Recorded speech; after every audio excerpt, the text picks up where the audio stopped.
never forget those people that helped you in the building blocks. I mean, you see people as they climb proverbial corporate ladder or the ladders wherever they're off to in their careers. They sometimes forget the people, and they sometimes stand on other people to get up that ladder.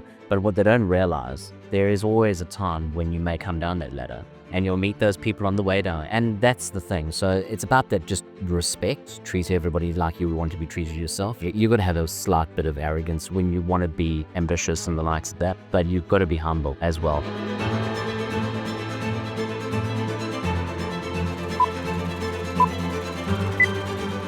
So, obviously we're called Ways to Wealth, a podcast. So where do you think your wealth mindset came from? I think it's been learned lessons along the way. I think as a kid, I didn't come from that environment where I had a family that, I'm a bit older, so I had a mom that didn't work at first, and then, okay, my parents got divorced, so my mother then had to go into the working world, and back then it wasn't, it was a different world for women. Yeah. From that perspective. So I didn't really get a savings culture. And, when you are between two parents, one tries to show that they're the better parents from households in different ways. So it created sort of a lack of understanding of money, actually. Okay. And then, from the background that I was in as a kid, I then decided that I need to just go out into the world and actually make something of myself. Didn't know what that would look like at all. I knew I had to go straight into the working market as well. I didn't have the opportunity to go to university or places like that to learn from those aspects. And as I gradually grew, and I always use the analogy that I'm like an athlete running around a track and trying to jump over the hurdles. I kept on hitting the hurdles in my head. And then I realized one day you actually got to jump over this. Yeah. And I think from my perspective, I learned lessons along the way and made some mistakes. And, and on the curve, I was able to have an upward trajectory at least in terms of learning those skill sets.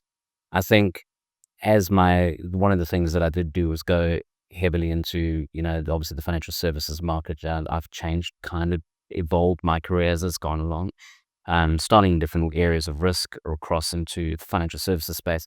And then a lot of that was around opportunities that presented themselves, but also, learnings in terms of what to do with money. Yeah. I think,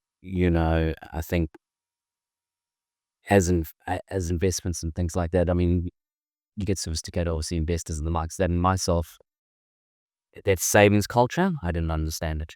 And that's been learned over years. And that's just been through doing business, building your own money. And when you are spending your own money and investing in yourself and your business, you learn to save that money and learn how to utilize it. Yeah.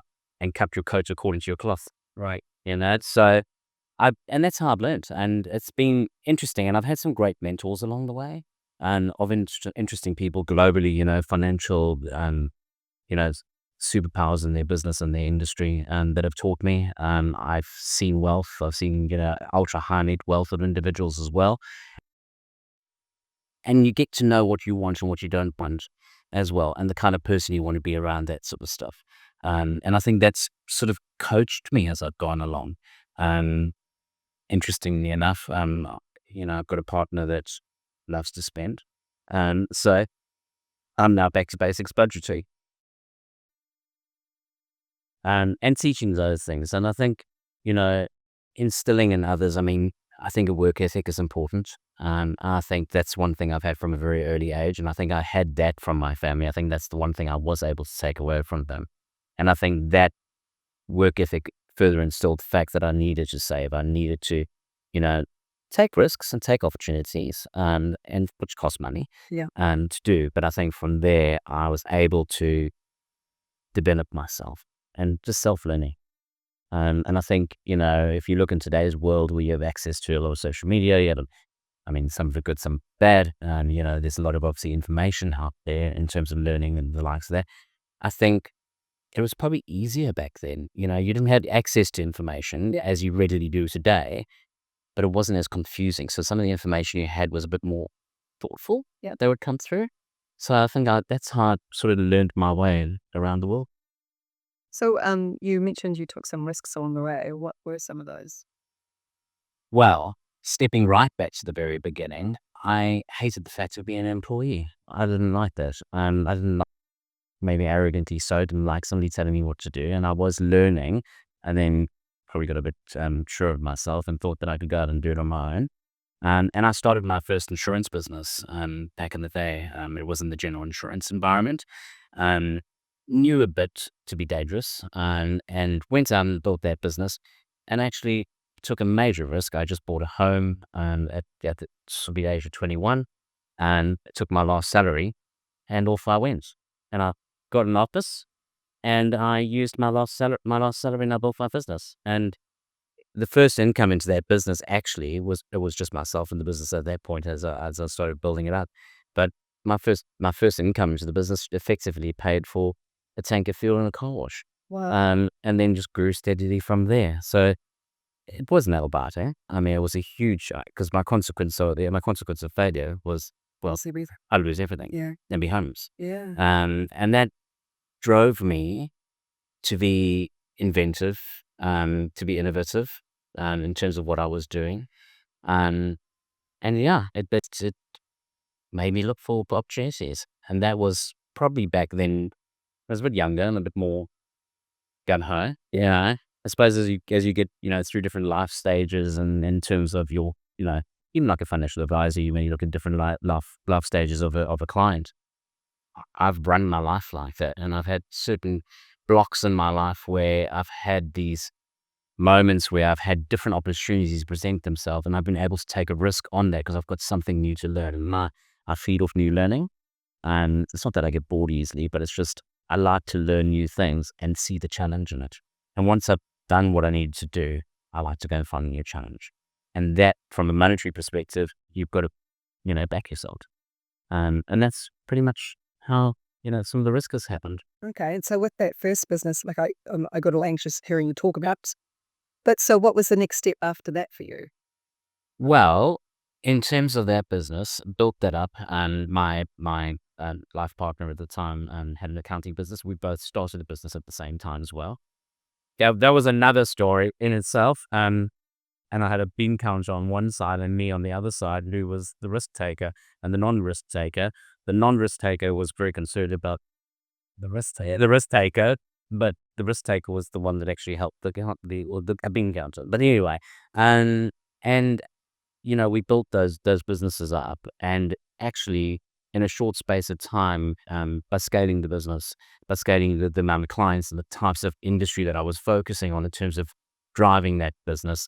Also, it was all down to relationships, and I had built very good relationships with insurers. I was their guinea pig with certain rollouts of systems and the likes of that, which was able to give me a bit of more insight and a bit more power in terms of the product that I was offering. That, in the end, allowed me to sell that first business. So I built it up to the point where it was a saleable business. And then, yeah, dispatched to that, and then went into something a bit more fast. So do you like reflecting on that, do you ever think that, you know, maybe not going to university, you know, taking the risk of buying the house, getting your last paycheck and just going gung ho as you put it, actually gave you the opportunity to rise to your potential in that sense? Probably if I look back from today to myself today, looking back to my younger self, I would have loved the opportunity of going to university and probably learnt the more academic side of it in terms of the decisions I was making Yeah. and why I was making those. Because I was making decisions off gut feel. Okay. And, I had tenacity, I had, drive, I had ambition. Um, I wasn't shy. And I went out and asked, I spoke to people. You know, I wasn't reserved in the sense that I wouldn't ask somebody for something. And, wherever I could get help, I would be a sponge to that. I think the University of Life has taught me what I now know that I wouldn't do again. Yeah. But they also do things out of there that have guided me as an individual through that. And I think there's a lot of value in education itself. Yeah. But I think there's a lot of value in having those life lessons, because one thing through the ups and downs, the turbulent times, I mean, obviously, all economies, recessions and, GFCs and the likes of that, you learn resilience. And I think you start life with a bit of a cushion, which is great, but I probably had in those times, and it's a different generation, I had the opportunity to build resilience. And sometimes I look back at it and I think sometimes I would rather not have built it. So, but that's it. The challenge. I think challenge is good, and I think you can either crawl into the grave and die, or you can stand up and actually, go again. Go again. And at the end of the day, I always go back to what is my consequence of failure. And the thing is, I take that learning to say, well, if I don't do that, I'm going to that. Yeah. And I think that's the important thing. But you've got to surround yourself with good people in every industry that I say industry, I've been, sort of my whole career has been the banking, financial services, insurance sectors. I've always aligned myself to a very strong mentor. And I think that not only from a personal perspective, and, I derive energy from my friendship groups and things like that, in particular people at different junctures in their lives, but professional mentors who have guided me, and I've effectively been like a sponge to learn off them. And that's helped me, I think, more than what I could have learned at university. How did you like the professional mentors? Is it something that you went after yourself? Like you actively went looking for them, or is it something that just kind of evolved? They saw you and like, this kid's got potential. Let's see what we can do. I kind of used every opportunity out of every relationship and every interaction I had with anybody Yep. to see what I could get out of it. Okay. And those individuals would then, on conversation with me and what I was looking for, because again, I wasn't scared to ask, would onwardly introduce me to particular people that they thought would be good for me. Okay. And then I would build those relationships. And when I was in insurance, for example, I met sort of the godfather of self-insurance funding. And he taught me how to underwrite a business, old school Lloyd's of London style underwriting.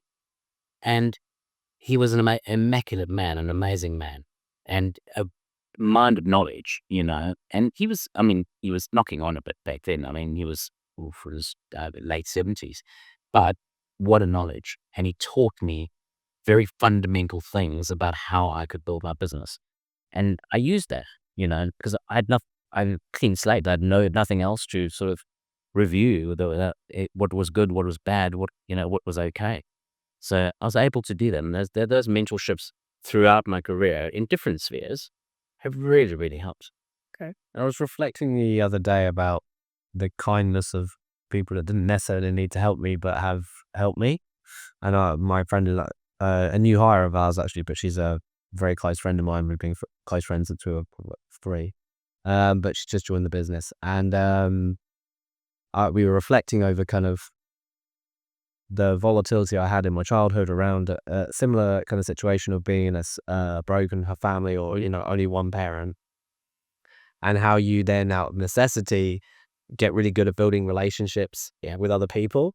And then for some reason, you might get favor with them, and they, for some reason, want to help you out. Yeah. And I feel like that's something that I'm very lucky to have. I've had people just randomly just kind of give a bit of wisdom. Yeah. And some support, whatever. Yeah. With no necessary kind of incentive of an outcome outside of just helping. So it's really awesome and a privilege if you can cultivate that with a few people. Absolutely. And I think the thing is as well, never forget those people that helped you in your building blocks. I mean, you see people as they climb the proverbial corporate ladder, or the ladders, wherever they're off to their careers, they sometimes forget the people, and they sometimes stand on other people to get up that ladder. But what they don't realize, there is always a time when you may come down that ladder, and you'll meet those people on the way down. Yeah. and that's the thing. So it's about that just respect. I think treat everybody like you would want to be treated yourself. And be I say humble. You've got to have a slight bit of arrogance when when you want to be ambitious and the likes of that, but you've got to be humble as well. And I think it is just absorb, there are some people, and then as I say, question's a stupid question, but the thing is everything's a learning curve. Yeah, totally. Yeah. So what are you doing to build your wealth at the moment? Well, when I moved to New Zealand in 2015, February 2015, we came across to New Zealand. I had exited the financial services market. I had spent quite a number of years building different areas within the offshore financial services markets. I was key individual across regulated zones and across our financial service licenses and the likes there. Had spent quite a lot of time dealing with that, training a lot of advisors in terms of how to go out there and sell effectively and deal with clients. Different time as well. I mean, obviously from a regulatory perspective, New Zealand's obviously I'd say it is maturing in terms of that space. But I was effectively burnt out of it, and I needed a change and a different direction to go in. And I kind of lost the argument a little bit because I wanted to go up into Europe, and then we decided to come to New Zealand. But absolutely, and it's great. I've been to New Zealand several times with my family live here, and I never knew it as a business environment at all, and I never knew what that looked like. And when I came to with my partner to New Zealand, we settled in. I honestly didn't know what I was going to do again. I knew I couldn't sit twiddling my thumbs and doing nothing. And actually, I hadn't looked for a job for a very long time. And I had to dust off the South African CV, which was about 15 pages, and then get it down to 2 pages. And then I decided to go into the market, and I looked for recruiters that were specialized in financial services, insurance, where my transferable skills would come from. And I wasn't getting the answers that I needed. Yeah. And then I was contacted by a company they were looking to expand into New Zealand, to out to be a recruitment business. And I thought, oh, they're contacting me about a job. No, they were actually contacting me about building the wealth business. And my now current business partner was also was starting to build the business here in New Zealand as well at the time. And I then thought, okay, well, the information I'm getting and I'm getting blocked all the way, I actually can do this job pretty well. And I thought to myself, well, there's a challenge. I said, somebody wants to pay me to build my network and understand the market. Yeah. Okay, let's do that. And I did that. And I thought, one thing I do appreciate about New Zealand, it's one of the easiest places to build a network. It's not a challenge. And I've worked in environments like Dubai and Switzerland and all over the place, where Dubai as a financial advisor, it's a dirty word, and they throw your business card on the floor. So it's a challenging environment because there's everybody vying for, Dubai money. But you come to New Zealand, it is that you can speak to the top of the company, you can speak to the bottom of the company and in between. And I think that really, for me, resonated well from the relationship side of things. So in terms of that, I then started growing a recruitment career. My now business partner and our business partner, we performed that 8 years now. We're going to our 8th year. And I brought sort of my transferable skills and where my love is for banking, financial services, insurance into that. And we're not everything to everybody from a business perspective. And I'm not a transactional individual. So I like the relationships. I like dealing with one-on-one individuals and the likes there. So we positioned our business in that manner. Through that business, we have built wealth. We've been, everybody's had a few challenges along the way. Obviously COVID and all those aspects. We as a business, our business model is very particular in terms of being able to flow candidates. We've got a UK operation as well. So we bring people to New Zealand and Australia and vice versa. We send people abroad now. Yeah. And personally, I'm quite invested in the business, both through a monetary perspective and obviously from a time perspective. Before I came to New Zealand, I was kind of off the tools and per se from a belly to belly client facing side of things. I was in the background. I've actually quite enjoyed the fact of getting back and talking to people and just, developing my day around just dealing with individuals and, you know, doing good business from that perspective. And I think it's been great because my development as well, going back to the wealth side of things, I did go to university recently. Oh, did you? Yeah. And I decided I needed to do something and I needed to go and figure out why I knew to get from A and land up at Z, but I didn't know how to get in the middle. Yeah. And I went back and I think my maturity was at the right level at that point to do university for me. Okay. So I went and completed an executive MBA recently. I did it as the weekend of COVID started. That was quite fun. Anyway, and it was challenging and it was very different for somebody that hadn't been to university before, effectively. So I had to, really get, apply myself in terms of what that looked like. And I think my most recent non-financial wealth has come from something like that because I've met some incredible people. And to be honest, I did it for those reasons. I didn't do it because I needed a job promotion. I didn't do it because I needed a raise of in my salary or whatever it might be. I did it because actually I wanted that interaction with other thought leaders to understand, one, the sort of the mana of New Zealand and to understand exactly where me as an individual fits into some of this stuff. And, because we're a small boutique business, you sometimes don't get the exposure to some of the corporate side of things, the very structured sort of bureaucratic stuff in terms of, and also some of the strategize. Yeah. There's a small business, you're a chameleon, you're agile all the time, in terms of changing yourself. Every day is a different day. And I think that's why I've always been in smaller organizations because I enjoy that. No one day is the same. And coming out of that, I think it's given me a different perspective in the world of investing as well and where I want to invest and what I want to do. And especially when it comes to businesses and different opportunities. Yeah. I think from my perspective, what I did get out of that was I understood why I made certain decisions, and I could see now glaringly why I made certain bad decisions. Yeah, I fiber absolutely, and I think from that has taught me now to understand the risk of opportunities, in terms of where my next direction can be, not from leaving the environment I'm in at the moment, but adding to it. As bonding and diversifying. Yeah, sure.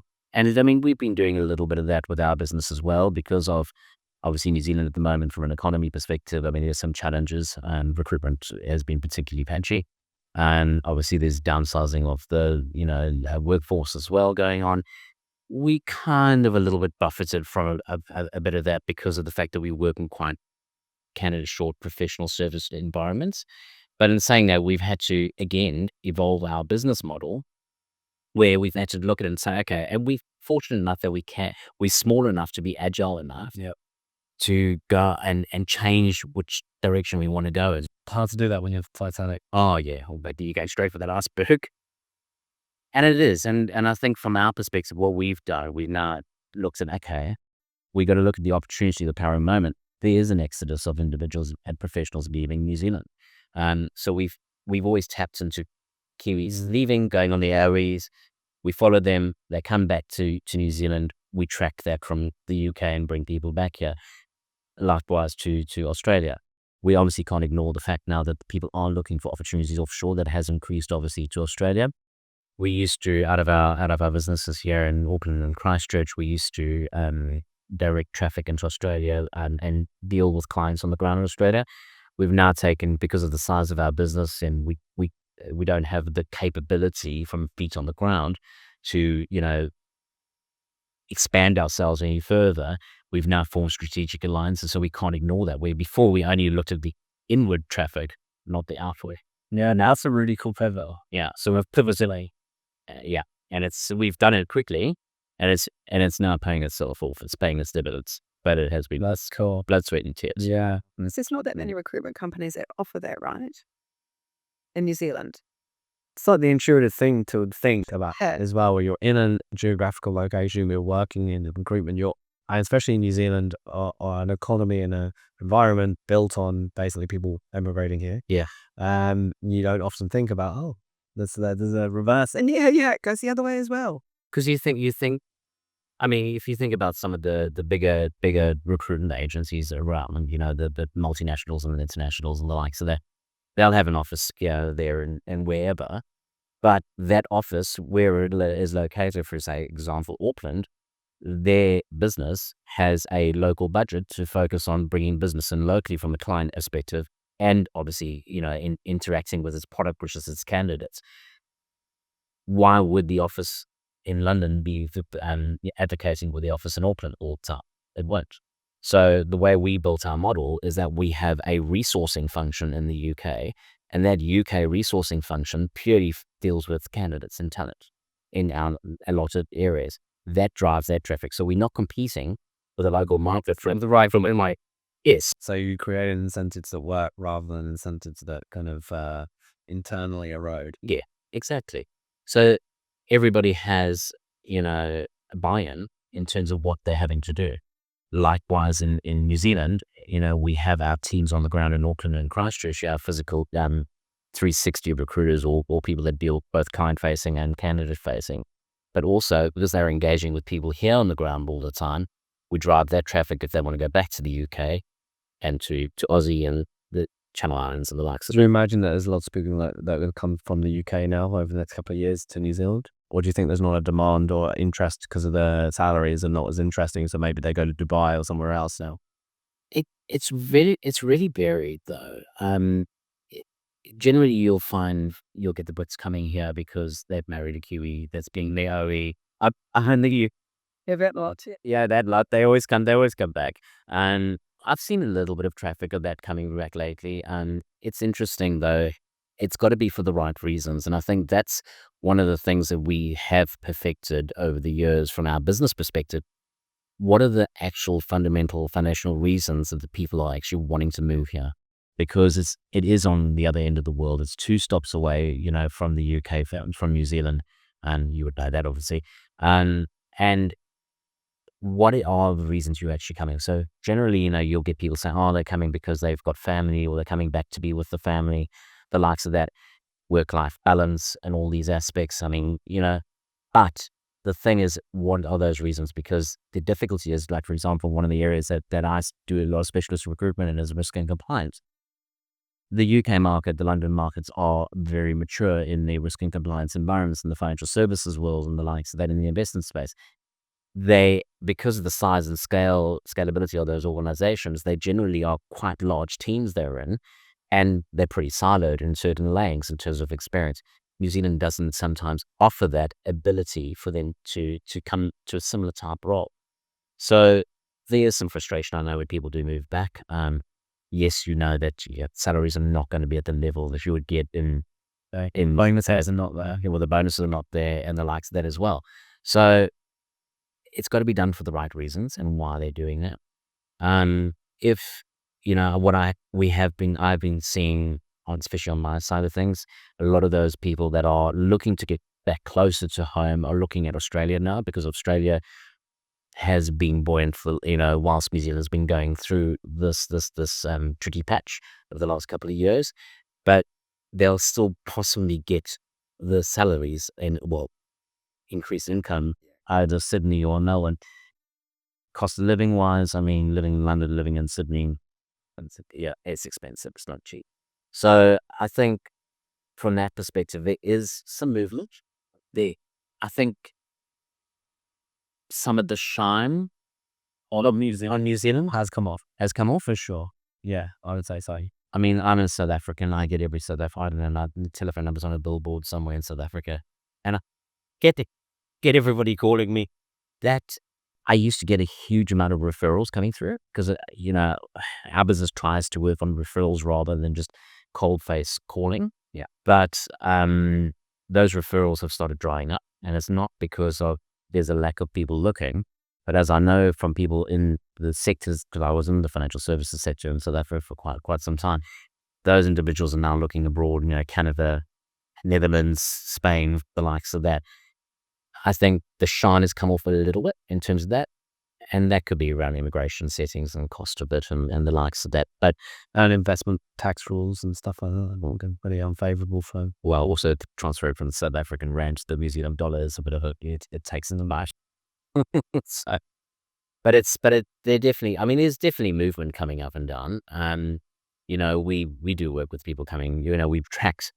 I mean, for example, now one of our specialist areas are around the legal industry, so law practice and the like. So that we track a lot of the Kiwis going over on the OEs, and they obviously go over for 8 years, and then we track them coming back. I mean, there are inquiries going on. I mean, the UK is also not in the best position. But Well, that's why I thought that there might be more movement towards here from the UK for that reason. I think the New Zealand economy is to improve a little bit. Yeah. I think less clickbait in the media going on around, obviously doom and gloom. And I mean, there are some challenges, obviously. I mean, people are doing it hard, and it is a different market. I mean, people are losing their jobs.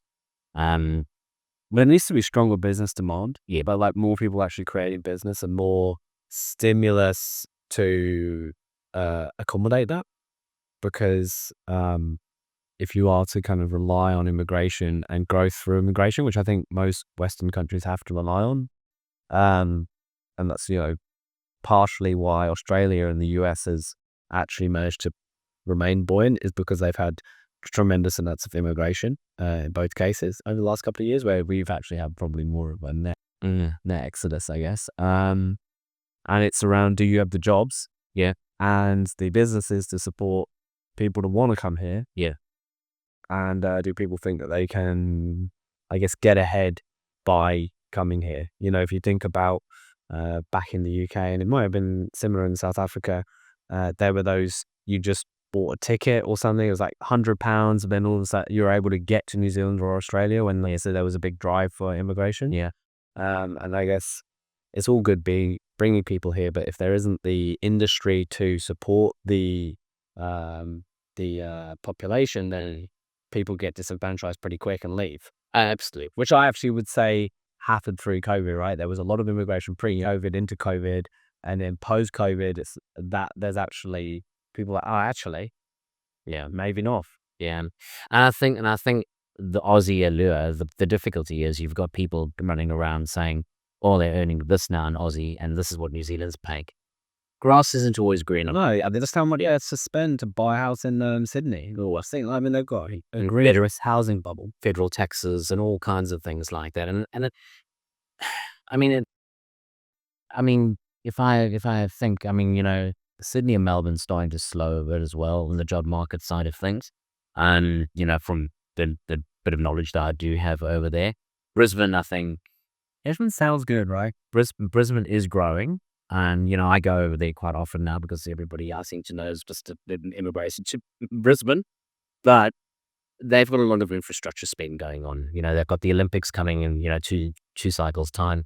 They've got, there's a fair amount of sort of movement, a transition from Victoria, in New South Wales into Queensland.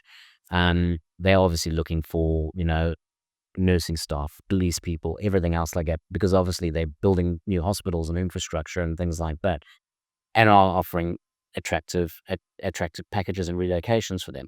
Like any country around the world, they're better to get people into rural areas, like we do here in New Zealand. They're offering ridiculous sums. I know because a friend of mine's in medical recruitment. She was saying to me the relocations that are going on into Aussie for nurses is eye-watering. But I think if you look in the financial services space, Queensland hasn't been a natural space for financial services and investment houses and consulting firms and the likes of that. That has been growing. I mean, there were a few superannuation funds up in Brisbane, but that has now started growing out of, the Sydneys and the likes of that. You obviously got some M&A activity going on there around, a ANZ Bank and Suncorp Bank. But interesting, when I was in Adelaide actually recently, Accenture has opened an office up in Adelaide and there's quite a big office that they're opening. So there's a bit of movement outside of those two main sort of hubs because of the cost of living, and I think that's had a lot to do with it. And it's cheaper for them to keep staff in those other locations. So I think there's a little bit of that going on. But people hear about, superannuation at 11.5% and it's going up next year to 12% or whatever it is. They don't understand when they're talking those numbers that there's different structures in Australia and how they structure salaries sometimes as well.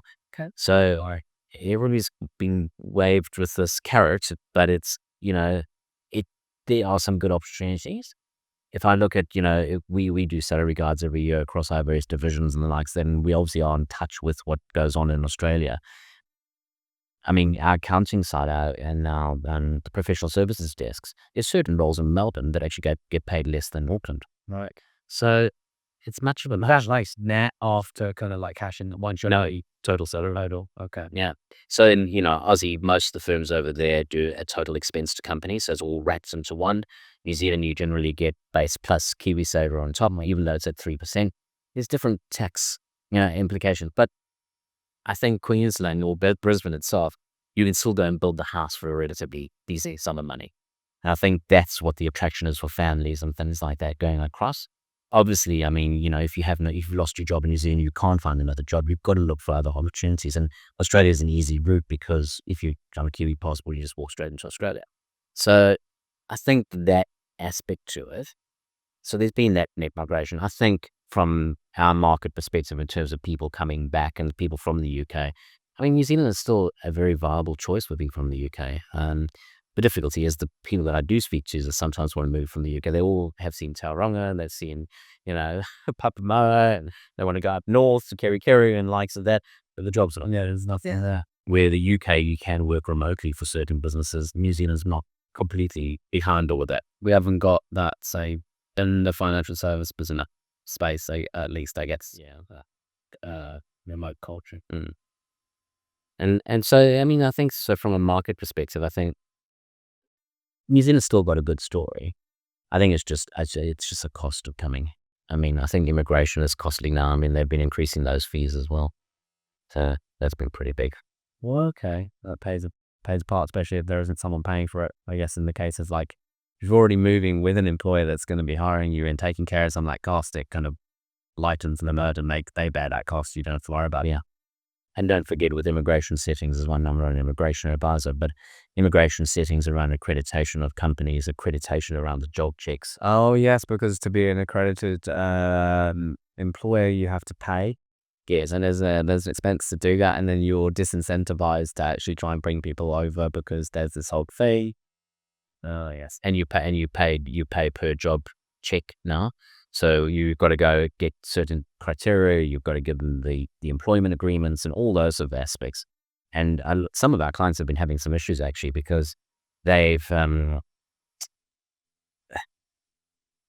auditors, for example, they don't really work sick hours sometimes. If they've got an audit to complete, they've got an audit to complete. So it's not an 8 to 5 job.